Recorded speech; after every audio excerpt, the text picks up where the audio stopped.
Hey, what's going on everyone? Welcome back to the iKing Cole channel.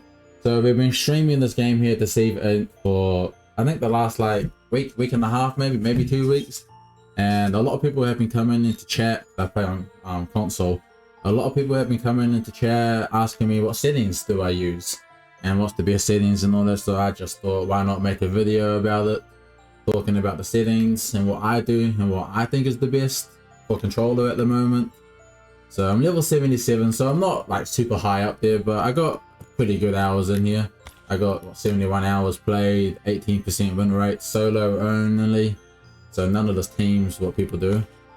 So we go all the way to settings and general, that's all personal preference. Controller, I mean same sensitivity, that's all personal preference. I don't muck around with the ADS sensitivity because I don't think you need the ADS as much in this game with some characters.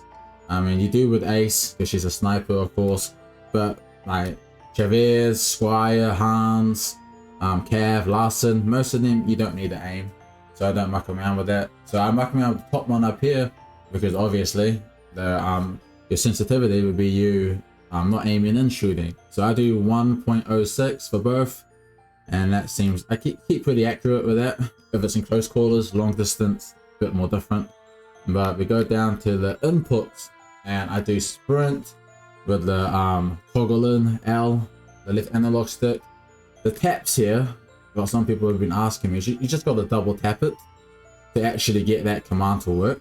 So it's not, I don't think tapping's pretty, maybe on PC, but on console it's a bit annoying.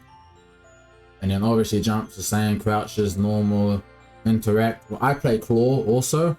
So the square for me, like unlocking intel, unlocking saves and all that, picking stuff up, well I can still look around. So that's what I do, square. And then for the shooting, I do R1 and L1. I don't do the back triggers. I do the front ones, but I just feel like it's quicker. You can spam the shooting button a lot more.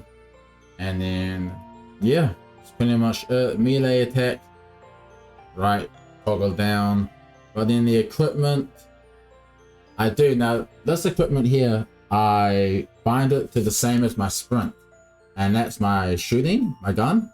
And I don't toggle any of these, like the gadgets. What I do with the gadgets is I do, where is it? Triangle for next equipment. So then I keep tapping triangle and it will rotate through all of them, through the gadgets. But then if I'm on a gadget and I need to sprint, that's why my gun will automatically come out. So I'll show you what I mean. Let me go into training and I'll show you what I mean with that if it's hard to explain. So here, gadget, say I'm on the goggles and I sprint, my gun automatically comes back. So it just helps me in order if I'm doing something, if I'm scanning something or whatever, if I'm mimicking something and then I get shot at, I can quickly sprint, pull my gun out, get back into the gunfight. So that's basically what it does there. And then, which I think is really handy, really handy. And is there anything else? I do your ult, well I call it an ult, but your ability on the back triggers and also able to scan the map on the back triggers and all that. Yeah, pretty much that's it for what I think is the best controller settings at the moment, before the update comes, before the game really develops. But yeah, that's what I think is the best. Let me know down in the comments below if you got any ideas or you guys do anything different from me. I'd love to hear it. So yeah everyone, thank you for watching and take care.